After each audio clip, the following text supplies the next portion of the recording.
Hello everyone, knowledge academy science coaching के YouTube channel में आप लोगों का स्वागत है। हम लोग फिजिक्स पढ़ रहे थे। फिजिक्स में हम लोग का चैप्टर चल रहा था विद्युत धारा का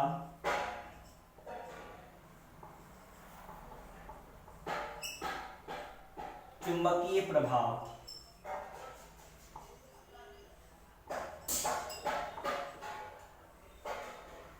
ठीक है, चैप्टर 7 है ये।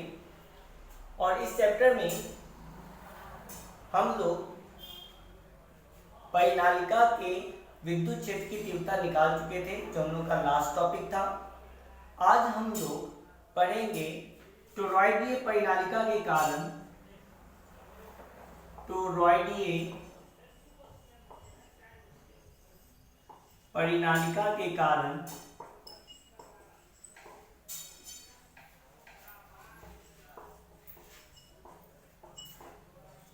चुंबकीय क्षेत्र की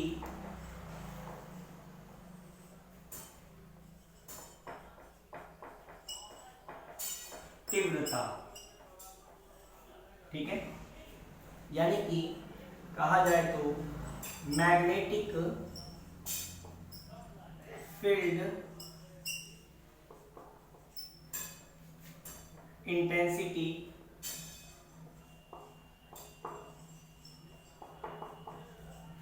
ड्यू टू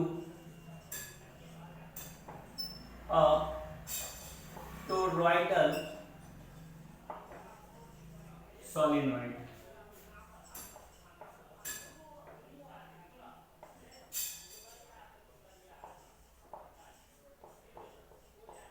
ये आज हम लोग का टॉपिक है।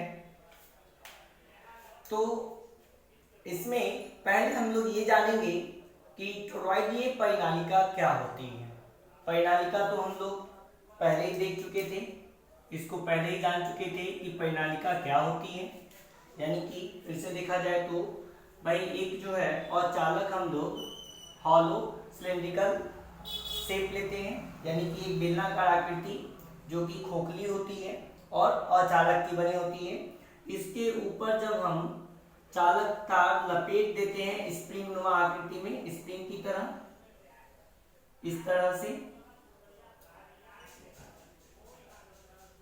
तो इसे ही, इस पूरे को ही हम तब क्या कहते हैं, परिनालिका। ठीक है बच्चों, यानी कि इंग्लिश में बोले तो सोलेनॉइड कहते हैं। और इसके लिए पिछली क्लास में हम लोगों ने चुंबकीय क्षेत्र की तीव्रता यानी कि बी निकाला था म्यू नॉट एन आई। ठीक है, जहां आप जानते हैं कि आई इसमें जो प्रवाहित होने वाली धारा थी वो है। ठीक है, और एन जो था ये प्रति एकांक लंबाई में फेरों की संख्या था। ध्यान रखिएगा, ये प्रति एकांक लंबाई में फेरों की संख्या है। ठीक है, यहाँ पर कभी कभी कंफ्यूजन हो जाता है। ठीक है, फिर ध्यान रखिएगा ये प्रति एकांक लंबाई में फेरों की संख्या है। ठीक है, चलिए उसके बाद जो है यहाँ पर ध्यान देना है हमें, ये म्यू नॉट तो जानते ही हैं। ठीक है, ये क्या है, चुंबकशीलता है। ठीक है, वो भी कहाँ, यानी कि इसको एब्सोल्यूट परमिएबिलिटी कहते हैं इंग्लिश में, यानी कि हिंदी में बोले तो ये निर्वात में, ठीक है, या फ्री स्पेस में है ना, क्या है, चुंबकशीलता है, जिसका मान होता है 4 पाई इंटू 10⁻⁻⁷। ठीक है, तो ये आपका ध्यान रखिएगा, इसका मान ये ध्यान रखिएगा। ठीक है, इतना होता है। तो ये तो बात हो गई इसकी, परिनालिका की बात हो गई। ठीक है, लेकिन आज हम लोग को जो पढ़ना है वो पढ़ना है इस टोरॉइडीय परिनालिका के बारे में। तो क्या होता है टोरॉइडीय परिनालिका, तो जरा समझिएगा कि जब ये जो हमने सीधी लंबी परिनालिका बनाई, इसी को मोड़ करके जब हम क्या करते हैं एक वृत्ताकार आकृति बना लेते हैं, तो ये कहलाता है टोरॉइडीय परिनालिका। ठीक है, किस तरह का होगा ये, तो इसको हम देखते हैं, यहाँ पे हम आकृति बना देते हैं और फिर इसके चुंबकीय क्षेत्र की तीव्रता के डेरिवेशन निकालेंगे। ठीक है, देखिएगा ये कुछ इस तरह की आकृति होगी, यानी कि ये हमने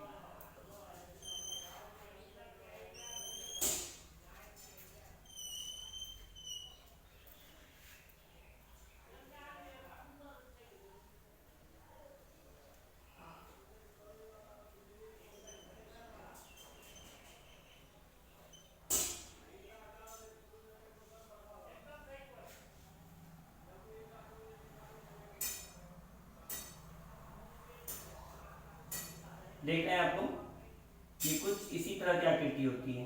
बनाना कॉम्प्लिकेटेड नहीं है, आप सभी लोग आसानी से इसको बना सकते हो। ठीक है, देखो ये हो गया आपका टोरॉइडीय परिनालिका। ठीक है, यानी कि इसी आकृति को हमने क्या किया, इसके दोनों सिरों को वृत्ताकार आकृति में मोड़ के मिला दिया, तो ये जो बन गया, ये बन गया आपका क्या, टोरॉइडीय परिनालिका। आप यहाँ पर कहीं भी से दो पॉइंट निकाल सकते हैं वायर के। ठीक है, ए बी, जहाँ से भाई आप क्या करोगे, सप्लाई दोगे करंट की, तो वो ए बी। यहाँ से मान लीजिए धारा आपने देना शुरू किया और इसमें धारा प्रवाहित हो रही है इस तरह से, तो ये हो गया एक टोरॉइडीय परिनालिका। ठीक है, और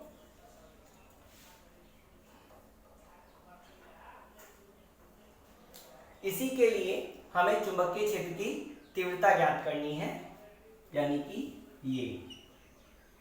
ठीक है, तो पहले तो ये सोच लेते हैं कि चुंबकीय क्षेत्र की तीव्रता होगी कहाँ पर। ठीक है, तो देखिए इसमें अगर बात करें थोड़ा सा पहले, क्योंकि इसी से रिलेटेड है तो इसलिए हम पीछे वाले की बात कर रहे हैं। इसके लिए जब हम लोगों ने चुंबकीय क्षेत्र की तीव्रता निकाली थी तो बताया था हमने कि यहाँ पर जो है चुंबकीय क्षेत्र की तीव्रता, यानी कि परिनालिका में चुंबकीय क्षेत्र की तीव्रता कहाँ होती है, तो ये होती है इस बीच में। ठीक है, अंदर बीच में होती है। ठीक है, और बाहर जो है चुंबकीय क्षेत्र की तीव्रता नहीं होती है बहुत ही कम, मतलब जिसको हम इग्नोर कर सकते हैं, मतलब ज्यादा नहीं होती, बहुत कम होती है बाहर। ठीक है, इस तो हम लोग मान के चलते हैं कि सिर्फ और सिर्फ इसमें जो है अंदर की ओर होती है, बाहर की ओर नहीं होती है। ठीक है, उसी तरह से जब हम बात करें इस परिनालिका की, तो क्या होगा, हमने इस आकृति को ऐसे मोड़ के मिलाया ना, तो बताइए चुंबकीय क्षेत्र की तीव्रता कहाँ हो जाएगी, तो इसमें भी चुंबकीय क्षेत्र की तीव्रता इसके अंदर बीच में होगी यहाँ पर। ठीक है, ऐसे, और बाहर यानी कि अगर देखा जाए तो इस वृत्ताकार आकृति के अगर यहाँ कोई बिंदु लेते हैं, केंद्र मान लेते हैं, और इस वृत्ताकार आकृति की त्रिज्या ले लेते हैं कुछ, तो देखिए क्योंकि ये हॉलो आकृति है और इसमें कुछ मोटाई है, तो जब भी कोई मोटी चीज होती है और उसका अगर हमें क्या करना होगा, त्रिज्या लेना होगा, तो हम लोग क्या करेंगे, ऐसा नहीं कि बाहर वाले सिरे से या अंदर वाले सिरे से लेंगे, हम उसके सेंटर से लेंगे। ठीक है, हमेशा ध्यान रखिएगा, उसका हम त्रिज्या कहाँ से लेंगे, सेंटर से, ये है आर। ठीक है, चलिए तो ये दो त्रिज्या ले लिया हमने सेंटर से। और अब हम बात करें कि अगर इस वृत्ताकार आकृति को देखा जाए तो ये अंदर का बिंदु है, वृत्त के अंदर का बिंदु है।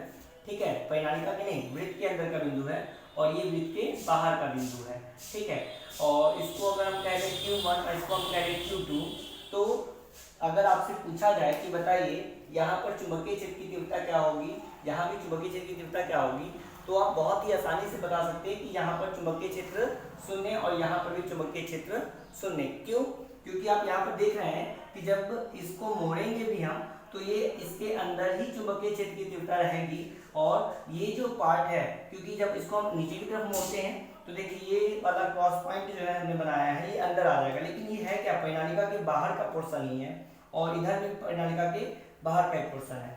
तो अगर देखा जाए तो इसीलिए यहाँ Q1 और Q2 पर भी चुंबकीय क्षेत्र की तीव्रता क्या होगी, शून्य होगी। ठीक है, जो भी तीव्रता होगी चुंबकीय क्षेत्र की, वो कहाँ होगी, वो अंदर के सेंटर पे बिंदु P पर होगी।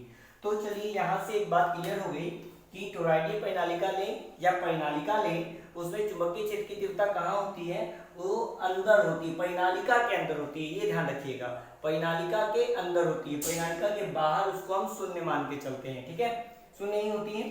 और अब अगर हम आगे बात करें थोड़ा सा, कि चुंबकीय क्षेत्र की तीव्रता के लिए फॉर्मूला क्या होगा, ठीक है, तो उसे ही हम निकालेंगे अब कि किस तरह से इस चुंबकीय क्षेत्र की तीव्रता निकाली जाए, इसको सीखेंगे हम, ठीक है। बहुत ही आसान है, आप बहुत ही आसानी से सीख जाइएगा, बिल्कुल कॉम्प्लिकेटेड नहीं है, ठीक है। आप देखिए यहाँ पे आपको बस थोड़ा सा ध्यान देना है और हम आपको बिल्कुल आसान तरीके से बिल्कुल सिखाएंगे, कोई कॉम्प्लिकेशंस नहीं, ठीक है। तो पहले जो है डेरिवेशन जब हम लोग करते हैं तो पहले क्या है इसके बारे में कुछ बताते हैं। तो पहले तो हम टॉरॉइडीय परिनालिका बता दें क्या कर रहे हैं, क्या होती है टॉरॉइडीय परिनालिका, तो उसको लिख लेते हैं। यहाँ पे हमने टॉपिक डाल दिया टॉरॉइडीय परिनालिका, ध्यान दीजिएगा ये टॉपिक हो गया हमारा टॉरॉइडीय परिनालिका, यानी कि टॉरॉइडल सोलेनॉइड। ये क्या होता है इसको पहले समझ लेते हैं। तो जैसा हमने बताया, आपको जैसा समझ में आया वही आप लिखो, वही परिभाषा है, वही कंसेप्ट है, ठीक है। ऐसा नहीं कि बिल्कुल बताए कुछ, समझे कुछ और लिखे कुछ, ऐसा कुछ नहीं है। आपने ये जाना कि एक लंबी सीधी परिनालिका को जब मोड़ करके हम एक वृत्ताकार आकृति दे देते हैं और उसके दोनों सिरों को मिला देते हैं तो जो बनने वाली परिनालिका होती है वही क्या कहलाती है, टॉरॉइडल परिनालिका कहलाती है, टॉरॉइडीय परिनालिका कहलाती है। तो चलिए लिखते हैं इसको, लिखेंगे जब लंबी सीधी परिनालिका यानी कि स्ट्रेट सोलेनॉइड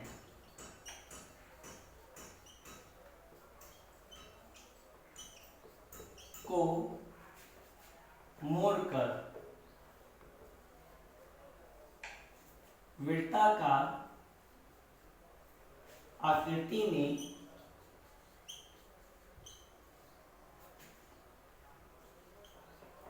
बदल दिया जाता है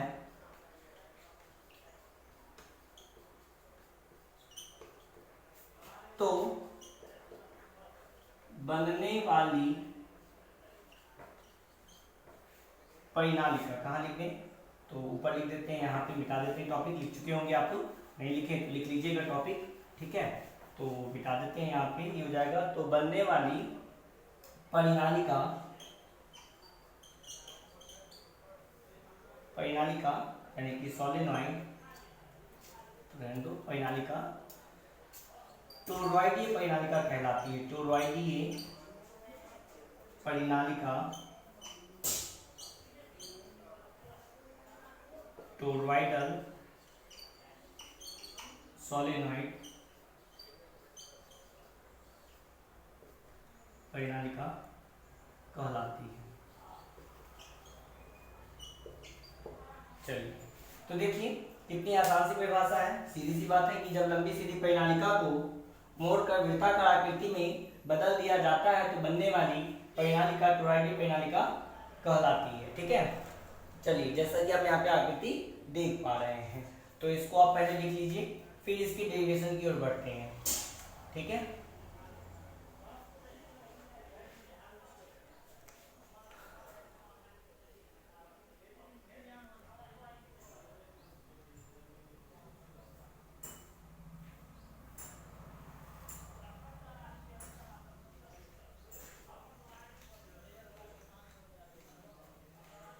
ठीक है, तो अब देखिए इसके लिए हमें क्या करना है, व्यंजक निकालना है, ठीक है ना, डेरिवेशन करना है।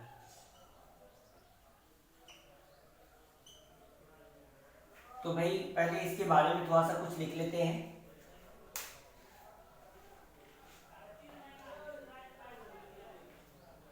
ठीक है, तो क्या लिख रहे हैं इसके बारे में, माना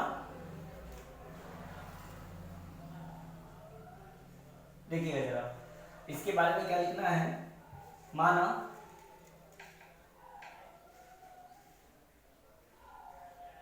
आर त्रिज्या का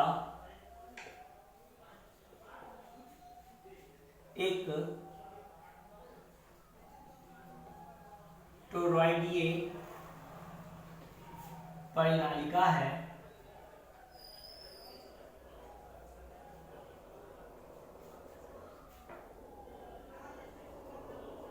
जिसके अंदर ठीक है, ध्यान रखिएगा, अंदर मतलब परिनालिका के अंदर, परिनालिका के जिसके अंदर यानी कि परिनालिका के अंदर बिंदु, यहाँ पर जो देख रहे हैं बिंदु P यहाँ ले लेते हैं, बिंदु P पर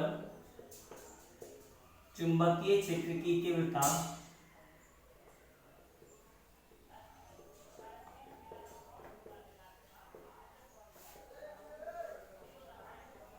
ज्ञात करनी है। तो चुंबकीय क्षेत्र की तीव्रता ज्ञात करने का मतलब हमें उसके लिए फॉर्मूला ही निकालना है, ठीक है, डेरिवेशन करना है। तो चलिए ये तो कुछ बातें मैं बता दी, अब करेंगे क्या और कैसे। तो भाई परिनालिका के लिए देखिएगा, जरा बात को समझिएगा, ये परिनालिका में अगर आपको याद हो थोड़ा सा, तो हम लोगों ने शुरुआत कहाँ से की थी डेरिवेशन की, एम्पियर के परिपथीय नियम से, ठीक है, क्योंकि जब बात करते हैं तार की, उसमें प्रवाहित होने वाली धारा की और उसके कारण उत्पन्न होने वाले चुंबकीय क्षेत्र की, तो हम लोग जो है क्या करते हैं, हम एम्पियर का परिपथीय नियम लेते हैं, जहां पर हम आसानी से चुंबकीय क्षेत्र की तीव्रता और धारा के बीच संबंध बता पाते हैं, ठीक है। तो यहाँ पर भी हम लोग चुंबकीय क्षेत्र की तीव्रता और धारा के बीच संबंध बताने के लिए इस परिनालिका के लिए भी हम लोग एम्पियर का परिपथीय नियम लेंगे। तो लिखेंगे एम्पियर के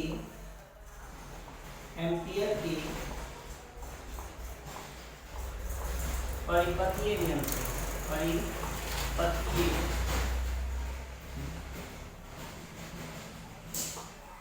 एम्पियर के परिपथीय नियम से क्या हो जाएगा भाई, हम जानते हैं कि ये क्या होता है, चुंबकीय क्षेत्र की तीव्रता का रेखीय समाकलन यानी कि dl वेक्टर, रेखीय dl समाकलन, ठीक है। ये समाकलन को हमने घेर दिया क्योंकि ये बंद आकृति के लिए है, ठीक है, एक बंद परिपथ के लिए है, बराबर होता है किसके, उसमें प्रवाहित होने वाली धारा के म्यू नॉट गुना, यही है एम्पियर के परिपथीय नियम की परिभाषा। तो ये हमने ले लिया एम्पियर के परिपथीय नियम से। तो इतना जब ले लिया हम लोगों ने, अब हमें क्या चाहिए, तो ये एम्पियर के परिपथीय नियम से इतना ले लिया। अब ये जो I है, इसमें प्रवाहित होने वाली कुल धारा है, यहाँ से जो धारा चली I, तो ये I यहाँ पर, ठीक है, यहाँ पर ये जो है I, ये इसमें चलने वाली प्रवाहित होने वाली धारा है, लेकिन यहाँ पर जो I चाहिए वो हमको चाहिए इसके लिए टोटल I, तो यहाँ पे हम I टोटल लिखेंगे, ठीक है, ध्यान रखना है यहाँ पे इस बात का, I टोटल लेंगे। तो हमें क्या क्या निकालना है ये समझ लीजिए, हमको यहाँ पर B और I के बीच संबंध निकालने के लिए इस आकृति के लिए हमें पहले इसका इंटीग्रेशन करना होगा, ठीक है, और उसके बाद इस I टोटल को निकालना होगा, ठीक है, ये काम हम लोग करेंगे। तो चलिए शुरू करते हैं। तो पहले कौन सा काम कर लें, तो एक काम करते हैं, पहले हम लोग यही निकाल लेते हैं। तो यहाँ से अगर निकालें तो close integration B vector dot dl vector बराबर क्या हो जाएगा, ये हो जाएगा integration B dl cos theta, ठीक है, इतना ही यार, क्योंकि भाई आप जानते हो वेक्टर के नियम से A vector dot B vector बराबर AB cos थीटा, ठीक है, तो वहीं से आया B vector dot dl vector बराबर B dl cos थीटा। अब बात ये आती है कि आखिर इस थीटा का मान कितना है, ठीक है, इस थीटा का, ये रफ है बता देते हैं, इस थीटा का मान कितना है, ठीक है। तो थीटा को अब समझते हैं कि थीटा आखिर होगा कितना। तो यहाँ पर देखिएगा जरा कि हमें जो एंगल चाहिए थीटा, वो B वेक्टर और dl वेक्टर के बीच का एंगल होगा। तो आपको बता दें ये हो जाएगा आपका 0 डिग्री, ठीक है। आप कहोगे सर जी कैसे 0 डिग्री हुआ, ये भी समझा दीजिए। बिल्कुल, आप यहाँ पर देखिए, ये आपका वायर है यहाँ पे, ठीक है, और इसमें प्रवाहित होने वाली धारा I नीचे की ओर है। तो नीचे की ओर से जब चुंबकीय क्षेत्र अगर निकालना होगा तो हम किससे निकालेंगे, तो एम्पियर के, किससे, एम्पियर के, सॉरी, हम लोगों ने पढ़ा था राइट हैंड थंब रूल, तो वहां से निकाल लेते हैं पहले इसका डायरेक्शन, किसका, चुंबकीय क्षेत्र की तीव्रता का, क्योंकि हमें एंगल चाहिए चुंबकीय क्षेत्र की तीव्रता और लंबाई के बीच। तो भाई चुंबकीय क्षेत्र की तीव्रता के लिए पहले हम लोग देख लेते हैं दिशा। तो भाई जिस दिशा में करंट है, ठीक है, जिस दिशा में करंट है तो उस दिशा में ध्यान दीजिएगा, जिस दिशा में करंट है उस दिशा में हम करते हैं अंगूठा। तो भाई कहीं पर भी किसी भी लाइन के लिए, ठीक है, कहीं पर भी अंगूठा रख दो। जैसे यहाँ पर अगर हमें रखना है तो आप देख रहे होंगे कि यहाँ पर अगर हम देखें इस पर, तो ये इधर की ओर है ना, तो अंगूठा हमने सब रखा और अपने अंगुली को यानी कि ये जो अंगुली है हमारी, इसको हमें मोड़ना है, ऐसे रखा और ऐसे मोड़े। तो देखिए अंदर की तरफ है, अंदर की तरफ किधर है, लंबवत, यानी कि ये इस तरफ है, ठीक है। अगर हम यहाँ पर देखें, यहाँ पर अगर देखें, ठीक है, यहाँ पर, तो देखिए इसके लिए यहाँ पर कुछ इस तरह से मुड़ रहा है, भाई धारा के साथ मुड़ रखें, ऐसे देखिए इस तरफ, तो ये कुछ इस बोर्ड के क्या है, लंबवत है इस बिंदु पर इस तरह से, ठीक है। तो ये जो लंबवत है तो ये हो गया कि आपका बी की दिशा हो गई। और अगर हम बात करें इस वायर की, तो इस वायर की दिशा क्या होगी, इसका डीएल वेक्टर किधर होगा, तो इसका जो डीएल वेक्टर है इस वायर का वो भी क्या होगा, इसी दिशा में होगा। ध्यान दीजिएगा जरा, वो भी इसी दिशा में होगा। क्यों होगा, तो भाई जो वायर होता है, ठीक है, ये वायर जैसे हमने लिया तो इसका जो डीएल वेक्टर होगा, ध्यान दीजिएगा जरा, इसका जो डीएल वेक्टर होगा, ठीक है, वो भी क्या होगा, ठीक है, ये इसके लंबवत होगा, ठीक है। तो इस तरह से इन दोनों के बीच यानी कि बी वेक्टर और डीएल वेक्टर के बीच जो एंगल बनेगा वो कितना बनेगा, 0 डिग्री बनेगा, ठीक है। तो यहाँ से जब रखेंगे इसमें तो ये बराबर में क्या आ जाएगा, भाई बराबर में आ जाएगा इंटीग्रेशन, ठीक है, बी इंटू डी एल। अब बात ये आती है कि भाई b तो कांस्टेंट को मान करके, क्योंकि b तो हमें निकालना ही है तो उसको बाहर कर देते हैं। अब आ गया ये क्लोज इंटीग्रेशन dl। अब ये जो dl है, ठीक है, dl इसका मान कितना होगा, तो देखिए ये एक वृत्ताकार आकृति बन रही है, ठीक है, एक वृत्ताकार आकृति बन रही है। तो वृत्ताकार आकृति की टोटल लंबाई कितनी हो जाएगी भाई, 2 पाई r, ठीक है ना। तो यहाँ पर हम लिख लेते हैं भाई, ये तो इतना आ गया, और क्लोज इंटीग्रेशन dl बराबर हो जाएगा आपका 2 पाई r, ठीक है। तो ये तो 2 पाई r हुआ, लेकिन इसमें n का भी मल्टीप्लाई होगा, ठीक है। तो इंटीग्रेशन dl बराबर हो जाएगा, नहीं n का है ले लिए भाई, यहाँ देखो, यहाँ इंटीग्रेशन dl बराबर 2 पाई r, ठीक है, ये हो गया आपका। अब कहोगे सही 2 पाई r क्यों, क्योंकि एक वृत्ताकार आकृति है, तो इंटीग्रेशन dl बराबर 2 पाई r, तो इसलिए ये जो आपका है, हम लोग क्या निकाल रहे थे, close integration b vector dot dl vector, ये कितना आ गया आपका, ये वाला, इसका फाइनल मान आ जाएगा, देखेंगे यहाँ पे देखिए b इंटू 2 पाई r, ये आ गया। तो इसको यहाँ पर आप लिख लीजिए। अब इसके बाद ये तो निकल गया इसका मान, ठीक है, इसको समीकरण 1 मान लेते हैं, ठीक है। और अब या इसको समीकरण 1, इसको 2 मान लेते हैं। ध्यान दीजिएगा जरा, अब हमें बात करनी है किसकी, तो हमें बात करनी है, ध्यान दीजिएगा, हमें बात करनी है भाई अब आई टोटल की। तो भाई आई टोटल क्या हो जाएगा, तो चलो इसकी बात कर लेते हैं, आई टोटल, ठीक है। अब देखिएगा जरा, तो भाई आई टोटल की बात अगर की जाए तो इसका मान कितना होगा वो आपको बता दे। तो इसका मान हो जाएगा 2 pi r into N into आई, यानी कि यहाँ जो प्रवाहित होने वाली धारा है I, उसका गुना होगा 2 पाई r n से, ठीक है। तो पहले 2 पाई r से क्यों और फिर उसके बाद n से क्यों, तो पहले समझिएगा। तो भाई आपको बता दे n क्या बताता है, हमने बताया था प्रति एकांक लंबाई में फेरों की संख्या, प्रति एकांक लंबाई में फेरों की